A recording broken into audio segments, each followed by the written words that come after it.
Well, if you want to open up to John chapter 18, that's where we're going to be today. Shouldn't be a surprise to anybody because we were in John chapter 17 last week. And so John 18 this morning. How many of you are, you like all these superhero movies? You like all the comic book movies, right? Yeah? All right. Now, you'll be surprised by this. I'm gonna confess for somebody that you might be shocked. Is a big superhero fan. A big Marvel movie, action film hero, loves the action. You want to know? Pastor Yvonne. Pastor Yvonne. I'm not even making this up, am I? No, she loves these. Now, listen, anybody see Ant-Man? Yeah, I went with several of you to go see Ant-Man. Ant-Man's fun. Ant-Man's a fun movie. You know, I like DC. If you're not a comic book person, it just doesn't mean anything to you. DC versus Marvel. But Superman is a DC comic book character. And Superman's kind of like the uber, well, that's why it's super, right? He's like the ideal version of people, right? He's super strong. Do you know when Superman was first created, he didn't fly? You know, it's able to leap tall buildings in a single bound. That's why it says that, because he didn't fly. It seems silly to say he could jump a tall building if he could fly, right? You just fly over the city. But he didn't really fly, and Superman was created by a couple of teenagers in the 20s who were drawn to the stories of John Carter of Mars. Does anybody remember that? There was a book series.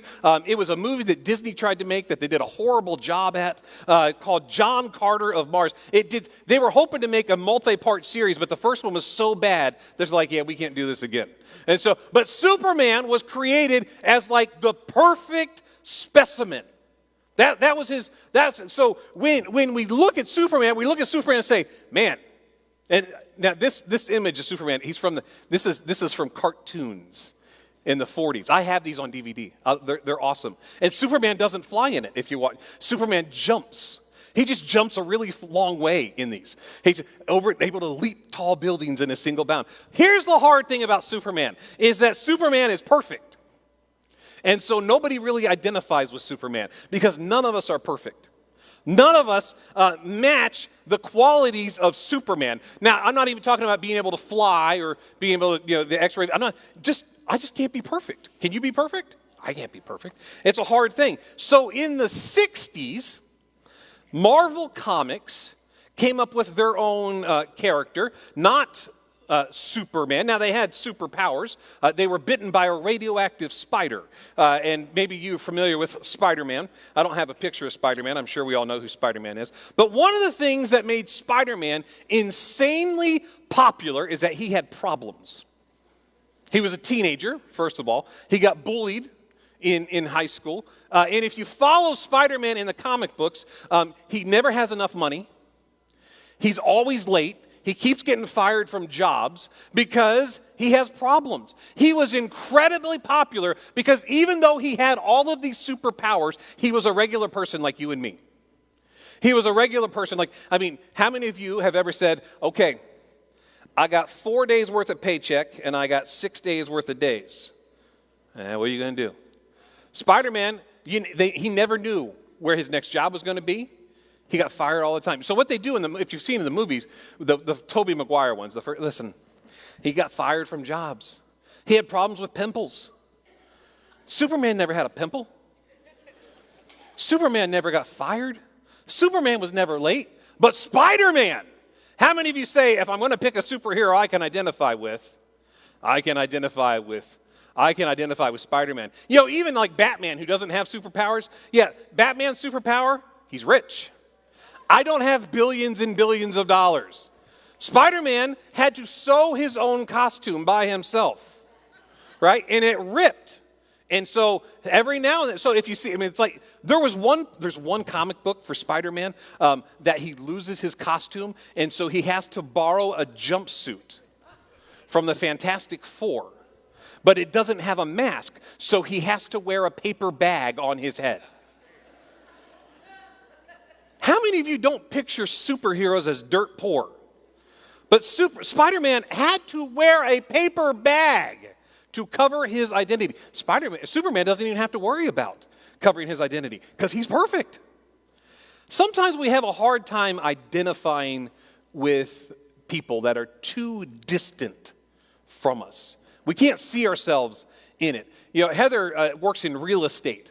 And one of the things that can help sell your house, if you're interested, and Dennis Breza can confirm this, and if you need to sell your house, Dennis Breza will be happy to help you out. If you are trying to sell your home, one of the things that you can do to help sell your house is to have it staged properly, so that when people come in, they can see how their furniture fits in your house. So if you have your house cram-packed full of stuff because you're a hoarder, we will pray that out of you.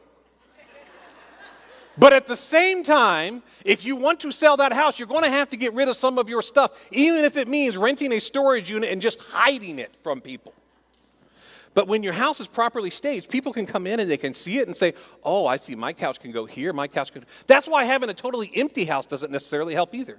It has to be set up the right way so people can see where their stuff will go.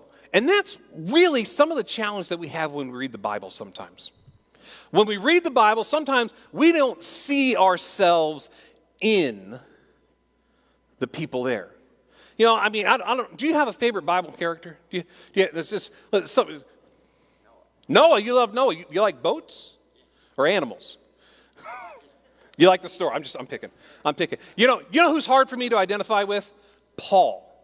I have a hard time identifying with Paul. But like the prophet Elijah. Not because I think I'm a prophet, but because Elijah was up and down a lot, right? And so, like, he's fighting the prophets of Baal with prayer, and then he's like, I'm the only one. Why am I by myself? You know, there's some characters in the Bible that are hard to identify with, but I think one of the ones that we can all identify with really easy. It's in John chapter 18. Peter. How many of you say we hear about Peter, and we're like, well, I can understand Peter. So today's sermon is a perspective on Peter. We're talking about Peter today. And if you think about this picture here, think about that. It's a perspective on Peter because Jesus had to reach into the water to pull Peter out after he got out of the boat. This week's going to be the first part talking about a perspective on Peter. Next week will be a second part. So this is a two-part message on Peter. And so this morning, let's talk a little bit about Peter. You know, Peter, I don't know who you pick up as one of your favorite characters in the Bible. Maybe it's Peter, maybe it's Paul, maybe it's John, maybe it's Elijah. I don't know. But oftentimes we find people in the Bible that we feel like are similar to us, that we identify with, that we can find relatable to us. And it makes it easier to understand that what God did in their life, He can do in my life too. And Peter is like the most relatable disciple that we can know. Now, some of us might identify with like Thomas, the doubting Thomas, like, I don't believe anything. Right? That's an easy one, right? But other of us, we have a hard time identifying with people in the Bible. Like Samson. Okay, I've never been super strong. Now, I have failed God. I have made mistakes, and He's restored me. But Peter, think about Peter. You know, Peter's got this amazing relationship. But Peter is a very human disciple, isn't he? Yeah, I've got a little perspective on Peter here that I call it the Peter syndrome. Peter is the epitome of hot and cold, isn't he? He's the epitome of hot and cold. So like he gets out of the boat, right? And Jimmy was telling me, if you want to have a life of faith, the first thing you got to do is take a step out of the boat. But what does Peter do almost immediately after he gets out of the boat? Takes his eyes off of Jesus, starts to sink. Yeah, he got out of the boat. Then he sank. Hot, cold. Peter says, hey, don't wash me, Jesus. I can't let you wash my feet because I don't want you to have to do that to me. And then Jesus says, unless I wash you, you have no part of me. So Peter's like, well, then wash all of me. Peter, hot, then cold. Or cold, then hot on that one. Peter says, Lord, I'll never abandon you. I'll never forsake you. And then when he's challenged, whoa, I've never known that guy. I have never met him.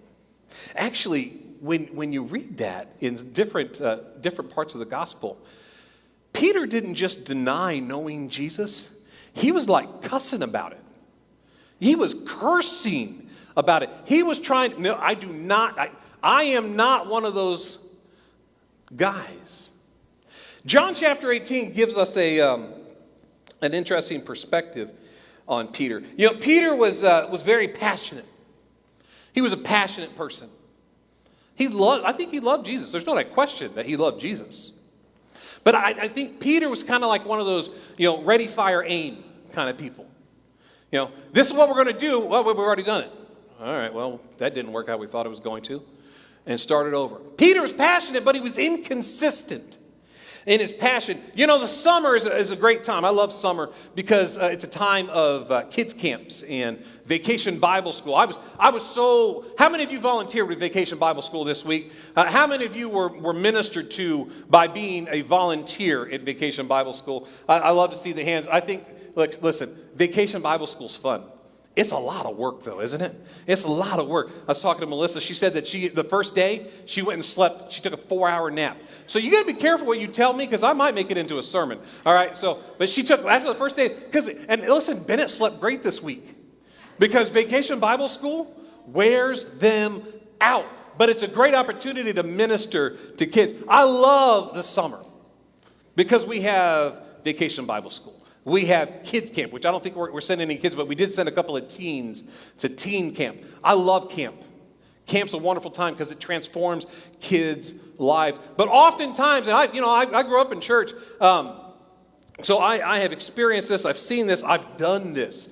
Camp is a great time for the kids and teenagers. They will have a genuine encounter with Jesus, and they are coming out of camp like 5 miles off the ground. And then they get home, and reality sets in, and all of a sudden it's like, right there. When I was a teenager, I'll never forget one year at camp, we decided, it was a powerful week at camp. I was called in the ministry when I was 12 at a Royal Ranger powwow on it was a Friday night council fire, and then confirmed a couple weeks later at a teen camp. I love camp. I was baptized in the Holy Spirit, speaking in tongues at camp. I love camp. But oftentimes there's this high and then this low. And so we as a group of teenagers, we went to a summer camp. It was powerful. We were really genuinely touched by what Jesus was doing. And so we came back and we decided we were going to meet every day at church before school. We're going to meet at 6 o'clock in the morning to pray. How many of you had a dynamic experience with God? And you say, God, it's going to be totally different from here on out. And it lasts about 3 days. Did you mean it at the time? I think you meant it at the time. But when the rubber meets the road, it gets hard, doesn't it? Well, a bunch of teenagers, we decided, and we talked to the janitorial staff, and they said, all right, I'll come open the building for you at 6. And it lasted for about 3 weeks where we were there praying, and then there was, so to start about 15 or 20 of us, and then it trickled down to about 10, and then about 6. And then there was that one day that I came there. I was there as part of, 4 or 5 people, and I missed the start of school. And I wish I could say it's because I was so spiritual that I was praying for 2.5, 3 hours. But what it was is that I had fallen asleep in the pew. And so when the office staff showed up, which my mom was on the office staff, and they found us still in the sanctuary, and school started at 7:55, and here it was 8:45, and I'm asleep in the pew. I was comfortable. We do that, don't we? We're passionate. We have a genuine encounter with God.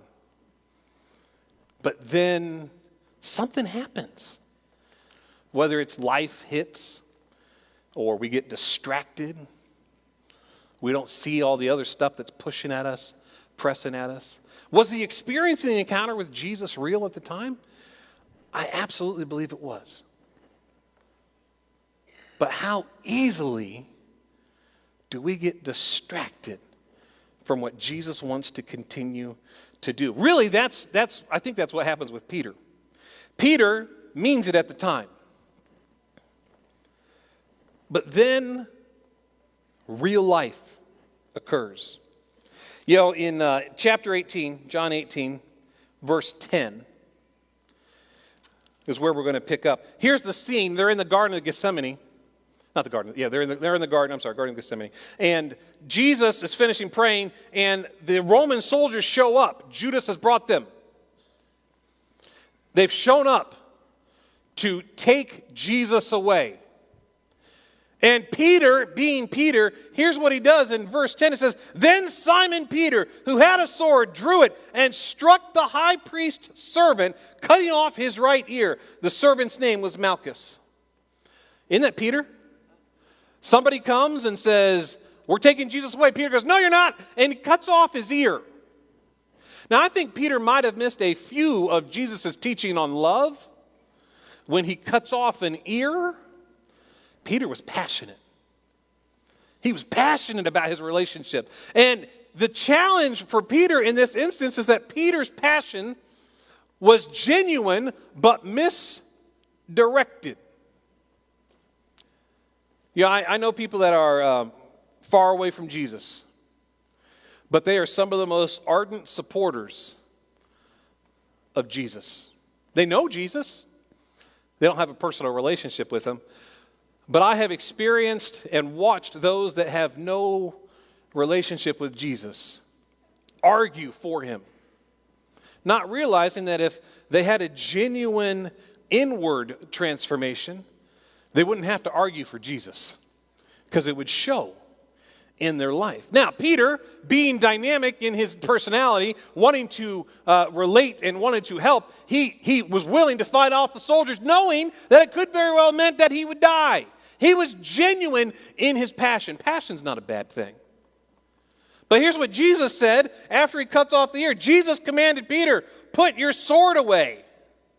Shall I not drink the cup the Father has given me?" Peter was passionate. He was sincere. But in this instance and in other instances, his passion was misdirected. We can be passionate. We can love great things. But if we're misdirected in our passion, if we're not following God's direction for us, that passion has no effect. Actually, you remember Jesus had to rebuke Peter one time, didn't he? When Peter said, "No, Lord," he said, "Get behind me, Satan." In this same instance, Peter's passion had so overwhelmed him that he had not realized what God was doing in that moment. That's why we have to be careful that we can't be ruled by feelings. We have to be led by the Spirit. We have to be guided by what God is doing. Peter's passionate. Excited. We love Peter. But Jesus has to rebuke him more than once. Says, no, that's not how it's going to work. It was sincere, but it was misplaced. And so they take Jesus away. The next little perspective on Peter in John 18, it's so small you might miss it. But for some reason it stood out to me when I read it. It picks up in verse 15. It says, Simon Peter and another disciple were following Jesus. Because this disciple was known to the high priest, he went with Jesus into the high priest's courtyard. But Peter had to wait outside the door.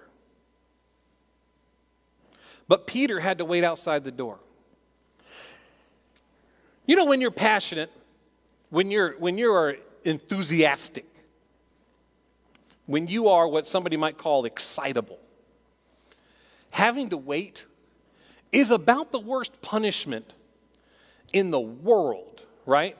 You know, when I was a kid, my parents gave up spanking me because it didn't do a thing. They wouldn't send me to my room. I didn't have a TV in my room or anything, but I just go up there and read a book. And so they would make me sit on the couch in the middle of the room and just sit there. That was the worst punishment they could come up with me, to make me sit still. Somebody that's excitable and passionate, enthusiastic, and just ready to go all the time, making them wait is like the worst thing you could do to them. So here's Peter, a disciple of Jesus. And what's he have to do in verse 16? Wait at the door. You know, oftentimes we get so enthusiastic in wanting to do something that we never want to wait. We never want to pause. You know, waiting is not a bad thing. Waiting at the door is not a bad thing if that's where Jesus has placed you. But we oftentimes feel like we're missing what's going on inside. But that might not be what Jesus has for you at this moment. Jesus might have something out on the outside that you need to still learn, that you need to grow in. And we can think, waiting on the outside, that's not a great job. But look at it this way. As we read the story of Aaron and Moses, understand, Aaron started, I said Aaron, I meant Joshua, I'm sorry. As we read the story of Joshua and Moses, we think of Moses being this amazing leader, which he was. But we forget that Joshua, in his own sake, was a great leader. But where did he start? As Moses' servant. And he watched the door to Moses' tent. And it was through his service that God elevated him to the commander of the armies and the leader of Israel. Waiting outside the door is not a bad place to be if that's where God's got you. In our passion, we can't lose sight of what God is doing in us in that moment. Peter didn't wait for long. If you look, it's still in verse 16. The other disciple who was known to the high priest came back, spoke to the servant girl on duty there, and brought Peter in. You know,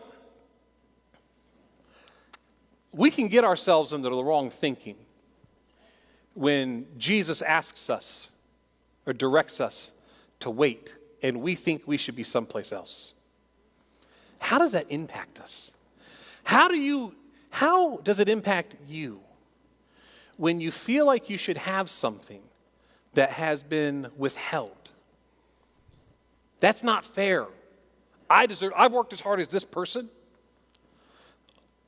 All of a sudden, our attitude starts to shift. We get this negative mindset. We start thinking that we're being excluded. It's a lot like when you're winning at a board game, and all of a sudden, everybody else around the table, they start to gang up on you because you're about to win, just like happened Friday night when I was playing the Gunters in Settlers of Catan, and they did gang up on me and lost. But our attitude can get bad, doesn't it? When we feel like life is ganging up on us. We feel like life's excluding us. We feel like, and all of a sudden it just starts running through our head. Well, then if it's going to happen, then I'm going to have to make it happen. I can't wait. And when we do that, we miss what Jesus is doing in our lives.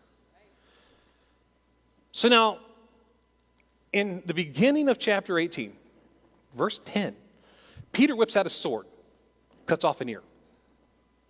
That's how passionate he was. In verse 16, he has to wait. He has to wait at the door. Then let's look at what happens next. In verse 17, the servant girl who was on duty says to Peter, "You aren't one of the man's disciples too, are you?" she asked Peter. He replied, "I am not."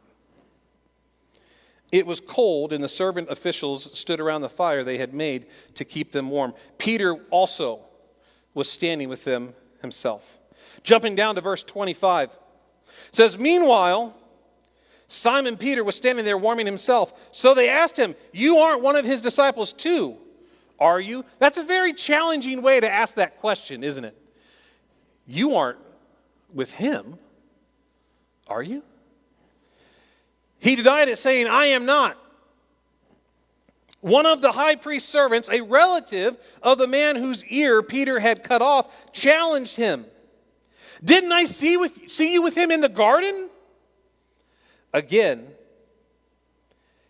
Peter denied it. And at that moment, a rooster began to crow. You know, Peter is so very easily relatable to all of us, because Peter represents every man. You know, in literature and movies, there is typically this everyman character that we can relate to. It's George Bailey in It's a Wonderful Life. Feels like they get excluded from everything. The reality is, when Peter ripped open his shirt, there's not a big S there. There's just a T-shirt, as it is with the rest of us. We can relate to Peter because Peter wasn't last, but he wasn't first either. Peter wasn't the one known as the disciple that Jesus loved, but Peter was one of the three that he spent extra time with. Peter wasn't the best, but he wasn't the worst. And we can often look at it and say, I can see myself in Peter because I have passion. I'm excited. I love Jesus. I love what God is doing, but I make mistakes too. We can look at it and we can see ourselves in Peter. And here's what I want us to see this morning. Because when we close out John chapter 18, Peter's denied Jesus. He's rejected him publicly, vehemently. I don't know him. But here's what I want us to see this morning from the life of Peter. Jesus knows our faults and failures. Did Jesus know who Peter was? Peter was probably the second disciple that came. His brother Andrew brought him. Peter was a religiously devout individual. He was one of John the Baptist's disciples before he came to follow Jesus. So when he came, Jesus knew a little bit about Peter.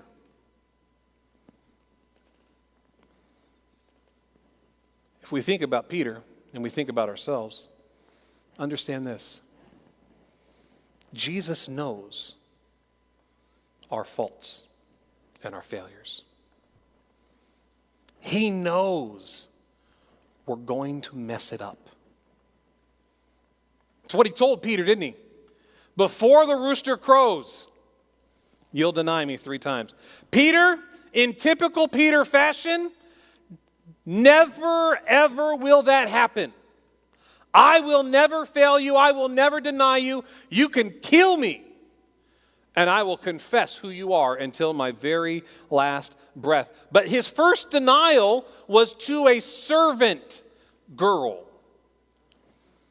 Just 7 verses after he cuts off a soldier's ear, he cowers in fear from a servant girl. Hot then cold. Passionate. And then he misses it. Jesus knows that. You know, it's so easy in life for us to get distracted. This morning, maybe you saw my Facebook Live. I brought my coffee cup as an illustration. I had to make 2 cups of coffee this morning because the first cup of coffee, I missed half of it. Literally. I mean, we have a Keurig machine in the kitchen.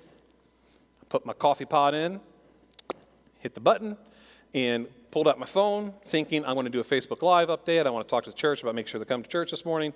And as I'm doing this, I realize that doesn't sound right. You ever have one of those moments at home when you're like, hang on, I don't hear the children.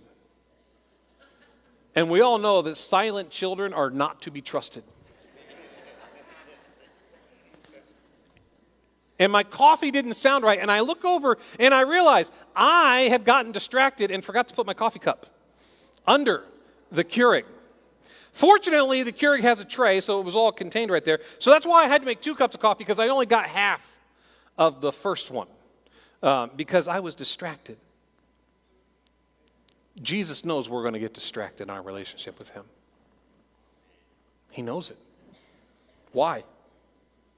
Because we're not perfect. Peter wasn't perfect. Jesus knew that Peter was going to deny him.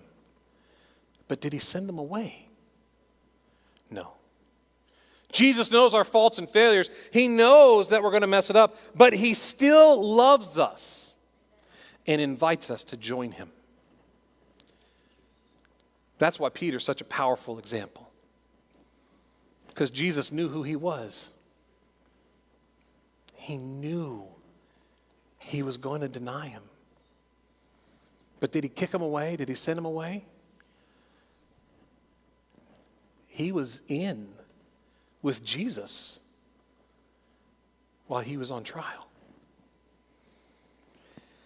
The thing that we have to understand this morning in our relationship with Jesus is this. That God, he doesn't do what he does because of us. He does it in spite of us. If it was left up to us, if we were to live this life alone, if we were to go through life just doing what we thought was right, it would be very much like Peter. Hot, then cold. Hot, then cold. If you've ever tried anything of great significance, you've understood that along the journey there is difficulty. How many of you have had to, well, even a better question, how many of you are still living the New Year's resolutions that you made this year? We're just 7 months away from when you did it. How many of you say, well, I gave up making New Year's resolutions, so I'm doing good? Others of us, we said, yeah. Maybe you've made the commitment, I'm going to get up at 5 o'clock in the morning to spend an hour with God before I have to get ready for the day. And about 3 days into it, you realize 5 o'clock is really early. Really early. Maybe last week when I invited you to join us for prayer, you said, Pastor Spencer, I agree with you that we are going to transform the heart of Calvary Lighthouse by participating in prayer. And then when Wednesday night at 7 o'clock came by, you're like, oh, I got to watch Jeopardy. Were you sincere in that moment? I believe so. But Jesus knows that it takes time. It's a journey. But we have to make ourselves available to what God is doing in us. That's why farmers don't just throw out one seed for the crop they want to grow. They throw out, when I think of sowing seed, I don't think of just dropping one. Here's what I envision sowing seed. You got a handful. Because some's going to fall on good ground. Some's going to fall on hard ground. We sow a lot of seed. Why? So that some of it might take root. Transformation doesn't happen overnight. Most of us need to have the same lesson over and over again for it to really take root in our life. But if we're just ruled by our feelings like Peter, the times of cold eventually overwhelm us, and the times of hot passion become less frequent. Jesus wants to do something in us as a church. He wants to do something great in us as a church. And you say, Pastor Spencer, I'm not sure what that looks like. That's okay. We're going to learn it together. You know, there's an old proverb out there. It says the best time to plant a tree is 50 years ago. The second best time is today. If we want to grow in what Jesus is doing, if we want to be transformed in our personal life, the best time to start is right now. If we want a new destiny and direction for Calvary Lighthouse, the best time to start is right now. If we want to be shaped by what Jesus is doing, then let's let that root, that seed that he's sowing, grow in us and be transformed. Passion is a good thing. passion directed by Jesus is even better. Next week, we're going to talk about what that looks like. What it looks like when we allow our passion to be shaped by what Jesus is doing, not just what we want to do. Let's plant that seed today, and let's let it grow into something great and mighty that Jesus is doing. Amen? Amen. Let me pray for you.